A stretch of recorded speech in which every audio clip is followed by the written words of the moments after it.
안녕하십니까. 강남 테마피부과 피부과 전문의 조선일 원장입니다.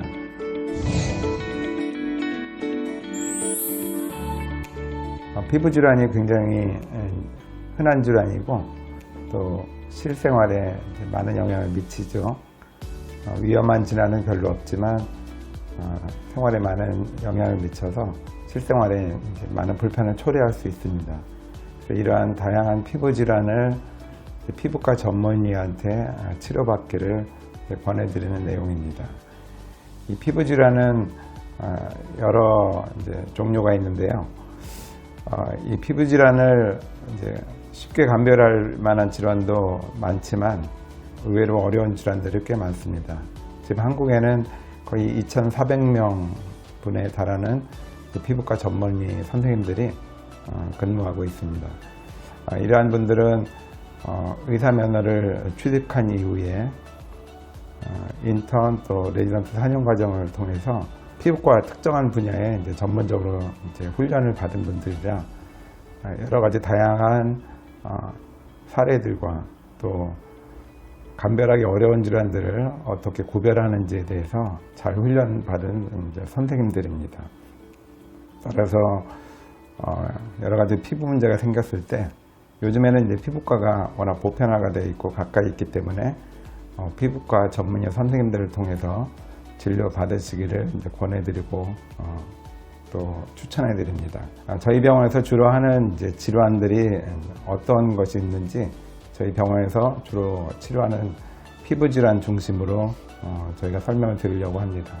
가장 대표적인 것이 알레르기성 피부질환입니다. 누구나 아는 질환이죠. 아토피, 또 두드러기, 두 가지 질환이 가장 대표적인 질환이라고 할 수 있습니다. 아토피는 한 가지 증상만 나타나지 않고 피부질환뿐만 아니라 천식이나 알레르기성 비염, 또 알레르기성 결막염 이러한 몇 가지 질환이 동시에 나타나는 질환입니다. 단순히 피부에 만성적인 어떤 질환이 있다고 해서 아토피라고 진단하지는 않습니다. 아토피 자체는 약간 유전적인 영향이 아주 강력한 질환인데요. 여기 피부 장벽 기능, 즉 피부 표면에 가장 중요한 각질 기능이 문제가 생겨서 여러 가지 들어오면 안 될 물질들이 과도하게 체내로 들어옴으로써 이상 반응을 일으키고 또 많은 불편을 초래하게 됩니다. 여기에 면역 체계 자체도 정상 반응이 아니고 굉장히 과민한 쪽으로 반응을 하기 때문에 외부 물질이 들어와서 정상 면역 반응은 몸에 좋은 쪽으로 문제를 해결해 주는데 아토피를 가진 분들은 이 면역 반응 자체가 몸에 많은 피해를 일으키고 문제를 일으킵니다. 따라서 이러한 과민 반응 또 비정상적인 반응 때문에 굉장히 고통스러운 분들이 많이 있죠. 또 단순히 이 두 가지 문제뿐만 아니라 여러 가지 환경 요인, 특히 현대사회의 여러 가지 공해나 또 합성 물질들이 악화시키기 때문에 상황을 더욱 어렵게 합니다. 이러한 아토피에 대해서 저희가 잘 설명을 드리고 또 본인이 할 수 있는 관리들이 굉장히 중요합니다. 목욕 습관이나 보습제 사용, 또 옷을 입는 거, 긁지 않게 하는 거, 또 온도와 습도 같은 조절 이런 것들을 제가 잘 설명을 드리고 만약에 본인의 노력에도 불구하고 증상이 계속 심하거나 악화된 경우는 기본적으로 외용제를 쓰는 질환입니다. 아토피 자체를 없애는 것보다는 관리할 수 있는 질환의 범주에 속하기 때문에 어떤 단기간의 치료로 아토피 자체를 없앨 수는 없고 본인이 이 질환을 잘 이해하셔서 장기간에 걸쳐서 관리하도록 저희가 외용제를 주로 처방해드리고 아주 심할 때는 단기간에 내복제를 투여하게 됩니다. 이와 같은 아토피 질환이 제 피부과에 아주 중요한 영역이고요. 두 번째 질환은 두드러기죠. 두드러기는 흔히 알레르기 반응으로 올 수도 있지만 알레르기 반응이 아닌 두드러기도 상당히 많습니다. 면역 반응과 상관없이 일어나는 두드러기가 굉장히 많죠. 그리고 대부분의 이제 원인 70% 이상은 원인을 모르는 이제 특발성 두드러기라는, 원인은 검사에도 특별히 나타나지도 않고 또 본인이 생활에 어떤 변화도 없는데 생기는 두드러기들이 굉장히 많습니다. 이러한 것들이 이제 치료를 굉장히 어렵게 만들죠. 원인을 알 수 있다면 이제 원인을 피하는 것이 가장 중요한 것인데요.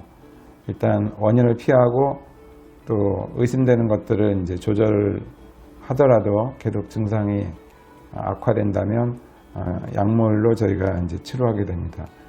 두드러기는 전신성 질환이라 보통 피부 발진에 그치는 경우는 이제 몸에 또 큰 해가 없지만 장 쪽이나 아니면 호흡기 쪽에 영향을 미치면 건강에 문제를 일으킬 수도 있습니다. 이러한 두드러기를 저희가 집중해서 치료하고 있고요. 또 피부과 질환 중에 낫지 않는 병이 꽤 많습니다. 만성으로 가는 피부 질환들이 있는데요. 그 몇 가지를 이제 살펴보면 대표적인 것이 이제 지루 피부염이죠. 피지선이 많은 부위에 생기는 습진입니다. 우리 몸에 피지선이 많은 부위는 몸의 중앙에 해당이 됩니다. 두피나 얼굴 중앙, 가슴이나 등, 아니면 사타구니 근처, 이러한 부위에 만성적인 이제 염증을 일으키는 경우죠.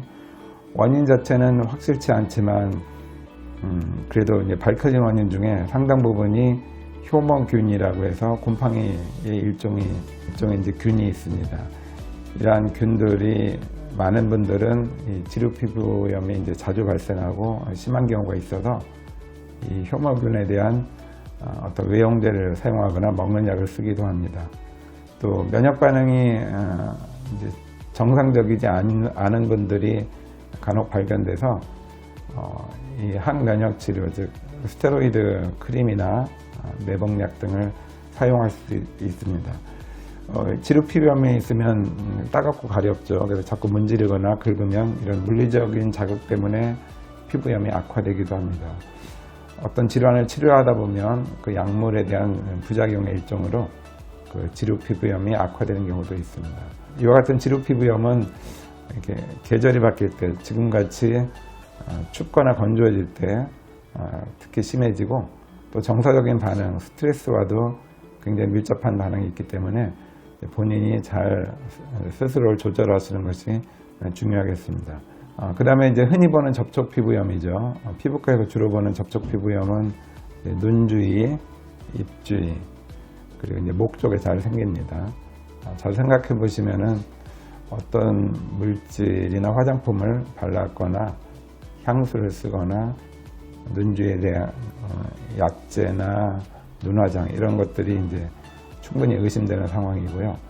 또 팔다리의 특정한 부분에 이제 집중해서 생기는 경우도 있습니다.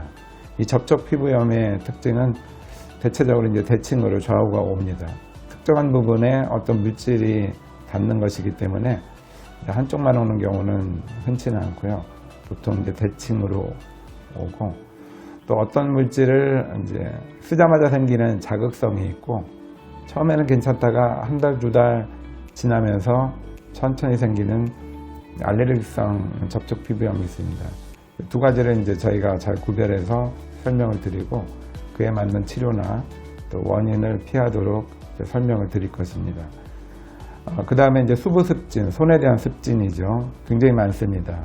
직업적으로 오는 경우도 상당히 많고요. 가정 가사하는 주부들도 굉장히 많죠. 주부습진이라고 이제 흔히 표현하기도 하는데요. 여기에는 이제 몇 가지 증상이 같이 이제 나타나는 경우가 많습니다. 작은 물집이 생기는 이제 한포진이라는 질환이 있고, 또 어떤 분은 큰 물집이 이제 생겼다 가라앉았다 원인에 따라서 이제 반복하는 경우도 있고, 또 각질이 두꺼워지거나 이렇게 갈라지는 경우도 있죠. 어쨌든 제일 기본은 이 의심되는 물질을 덜 만지는 거죠. 이제 공주병이라고 하는 이유가 이를 덜 하면 좋아지는 질환입니다. 그래서 보통 이제 본인이 주로 하는 일들이 어떤 것인지, 물을 많이 만지든지 세제를 만지든지, 직업적으로 이제 미용사분들이 약품들을 이제 만지는지, 이러한 것들을 이제 피하는 것이 가장 중요하고요. 그 각질층을 건전하게 만들면 그러한 외부 물질이 덜 들어오기 때문에 보습제를 잘 사용하고 핸드크림, 바셀린 등을 사용해서 이 각질을 아주 치밀하게 잘 관리하는 것이 굉장히 중요하겠습니다.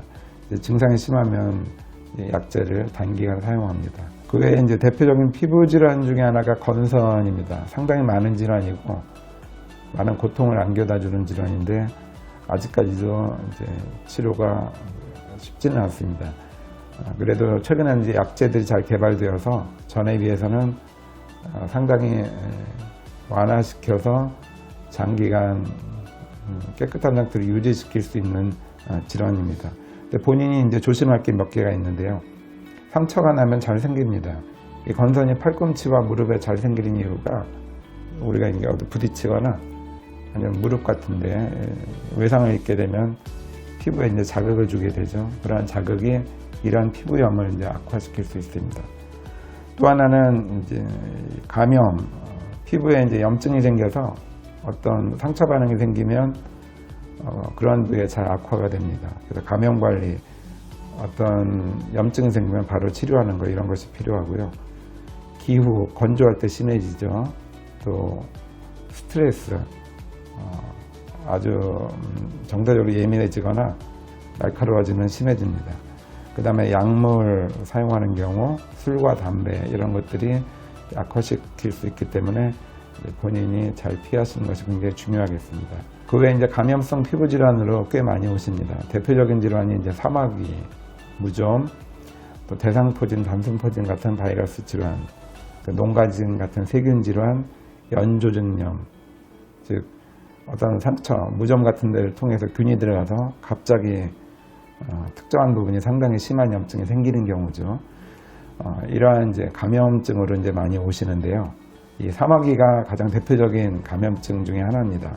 바이러스 질환인데 꽤 불편함을 초래할 수가 있죠. 특히 손바닥, 발바닥 쪽에 사마귀가 생기면 사마귀 자체는 통증이 없지만 보행을 할 때 딱딱한 사마귀가 눌리면서 안쪽에 있는 조직을 압박하게 됩니다. 상당한 통증이나 운동이나 직업적인 이제 문제를 일으킬 수 있는데요. 이러한 경우는 이제 저희가 증상을 봐서 거기에 맞는 치료를 하게 됩니다. 이 발바닥 사마귀는 굉장히 난치성 질환 중에 하나인데요. 난치성이라는 것은 치료가 안 된다는 의미가 아니고 치료가 쉽지 않다라는 뜻입니다.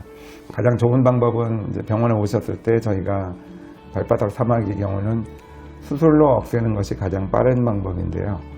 근데 이 사마귀가 이미 진행이 돼 있거나 아니면 오래되어서 사마귀가 보통 이게 튀어나와 있죠. 이런 데 생기면 발바닥 사마귀를 이렇게 보면 납작하게 되어 있습니다. 그거는 튀어나온 부분이 체중에 눌려서 안쪽으로 이제 파고 들어가서 생긴 표면의 이제 변화인데요.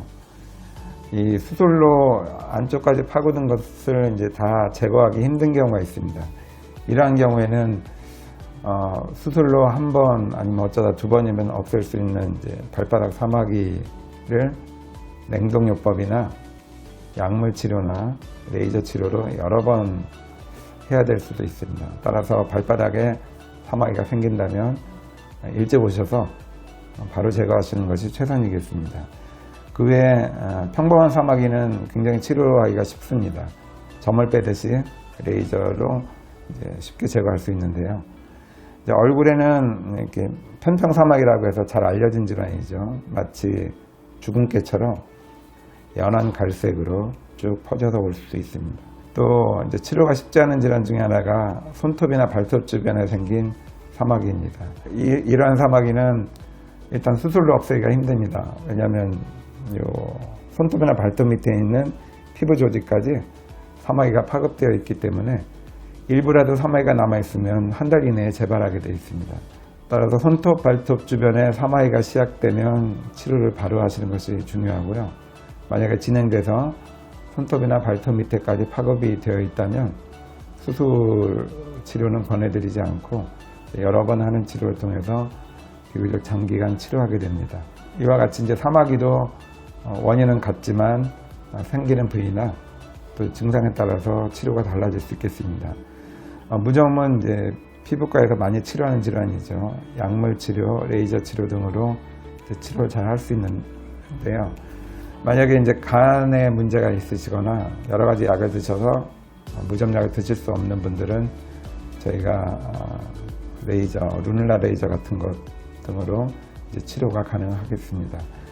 대상포진, 단순포진은 초기에 이제 진단이 굉장히 중요합니다. 이미 진행해서 약을 늦게 투여하면 상당 기간 질병이 이제 앓고 지나가셔야 되기 때문에 초기, 특히 통증이 시작될 때나 아니면 감각이 이상할 때 바로 오셔서 이것이 이 질환에 해당되는지를 확인하는 것이 상당히 중요합니다. 농가지는 이제 어린이한테 많이 보죠. 어른들도 종종 있습니다. 만성 피부염이 이제 오래가면 피부 면역력이 떨어져서 어떤 흔한 세균 감염에 굉장히 잘 이제 감염이 됩니다.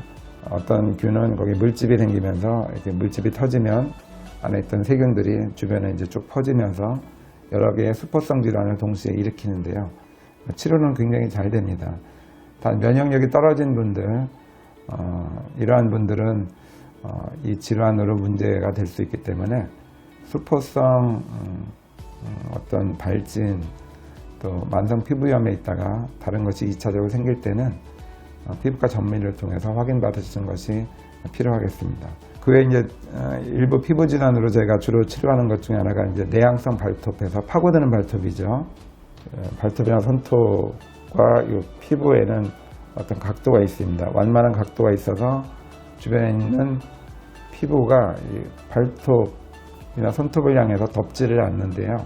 근데 발톱을 너무 짧게 깎거나 맞지 않는 신발을 신거나 손톱이나 발톱 소재를 너무 열심히 하시면 이렇게 안쪽으로 발톱 쪽으로 손톱 쪽을 향해서 조직이 자라오는 경우가 있습니다. 그러면 손발톱이 자라면서 그 덮인 피부에 상처를 내죠. 그 상처를 통해서 균이 감염이 되면 굉장한 통증과 염증을 일으킬 수 있습니다. 원인이 될 만한 이제 행동을 안 하시면 최선이고요. 이미 진행이 되어서 만성적으로 통증과 염증을 일으킨 경우는 제가 수술을 통해서 주변의 피부 양을 줄이든지 아니면 발톱의 손톱의 일부를 제거하든지 이러한 방법을 통해서 치료가 가능하겠습니다. 또 하나 이제 질환은 티눈이 있죠. 발가락이나 이제 발바닥이 아픈 경우가 있는데요. 발가락이나 발톱이 아픈 경우는 이제 세 가지를 의심해 보면 됩니다. 대표적인 게 티눈, 그 다음에 사마귀, 그 다음에 굳은 살입니다. 이 세 가지는 증상이 똑같습니다. 겉으로 보기에는 이제 감별이 쉽지가 않지만 병원에 오셔서 간단한 확인으로 쉽게 감별이 되겠습니다. 티눈 같으면 저희가 안에 있는 코와 핵을 제거해야 되기 때문에 작은 레이저 수술을 진행하게 되고요. 사마귀는 조금 전에 말씀드린 대로 레이저 치료를 할 수도 있고 레이저 수술을 할 수도 있겠습니다. 굳은 살의 경우는 일단 이제 단단해진 조직을 칼로 얇게 깎아서 원래의 두께대로 이제 돌리면은 통증이 없어지게 되겠습니다. 굳은 살을 일으킬 만한 어떤 자극이나 마찰, 맞지 않는 신발 이런 것들을 앞으로 조심한다면 재발을 굉장히 줄일 수 있겠습니다. 피부과에서 이제 손상으로 많이 오시죠. 화상 입거나 외상으로 이제 많이 오십니다. 화상의 경우는 일단 화상이 발생하면 현장에서 충분히 식혀서 오시는 것이 굉장히 중요합니다. 만약에 그대로 오시면 화상이 약한 단계에서 중간 단계로 이제 진행을 하든지 중간 단계가 심한 단계로 진행을 해서 흉터나 아니면 치유 기간의 차이가 올 수 있습니다. 충분히 15분에서 30분 정도 찬물이나 얼음물로 식힌 다음에 병원에 오셔서 잘 처치받으면 많은 피해를 줄일 수 있겠습니다. 그 외에 이제 손상으로 많이 오시죠. 어디 찔리거나 넘어지거나 베거나 이때 이제 병원에 오셔서 특히 초기에 잘 치료받는 것이 중요한데요. 만약에 이제 며칠을 두고 받다가 딱지가 않거나 아니면 감염이 돼서 오시면 치료 기간이 이제 길어지게 됩니다. 보통 손상 후에 상처 치유가 일주일 이내에 아물면 흉터가 남지 않습니다. 근데 이 치유 기간이 2주 넘어가면 흉터가 남는다고 보셔야 되고요. 7일에서 10일 정도 아물면 경우에 따라서는 남기도 하고 남지 않을 수도 있습니다. 따라서 이 며칠의 차이가 굉장히 중요해서 이 상처가 발생했을 때는 피부과를 방문하셔서 잘 처치받으시는 것을 권해드립니다. 그 외에 이제 대표적인 질환이 이제 모발하고 두피 질환이죠. 피부과에서 이 모발과 두피는 별도의 학문으로 구별되어 있습니다. 트레이닝을 받을 때 굉장히 집중해서 받는 중요한 전문 분야입니다. 대표적인 질환이 이제 탈모증이 있죠. 원형 탈모나 남성형, 여성형 탈모, 아니면 발모벽, 또 휴지기 탈모, 또 몇 가지 질환이 더 있습니다. 굉장히 탈모증이 의외로 많아서 이 탈모증에 대한 적절한 감별 질환이 우선 필요하고요. 또 감별이 되었다면 어떤 식으로 치료를 할지, 또 꼭 치료가 필요한지, 치료가 되는 것인지를 확인받는 것이 중요하겠습니다. 민감성 두피는 지루 피부염에서 굉장히 흔히 동반되고요. 지루 피부염이 없더라도 두피 자체가 민감한 분들이 꽤 많습니다. 이러한 분들은 민감한 정도에 따라서 가벼운 케어나 아니면 메조세라피 같은 것 등으로 굉장히 많이 이제 호전시킬 수 있겠습니다. 이와 같이 모발과 두피에 대한 어떤 문제가 있다면은 저희 피부과 전문의를 통해서 잘 해결받으시기를 권해드립니다. 이상과 같이 이제 피부 질환은 당연히 피부과 전문의를 저희가 추천을 해드리는데요. 저희 강남 테마피부과는 세 분의 이제 전문의 선생님들이 굉장히 열심히 또 정확하고 신속하게 여러분들의 이제 피부 질환 문제를 해결하려고 노력 중에 있고, 또 저희가 다양한 치료기기나 협력관계가 있기 때문에 좀 더 어려운 질환도 잘 치료해 드릴 수 있습니다.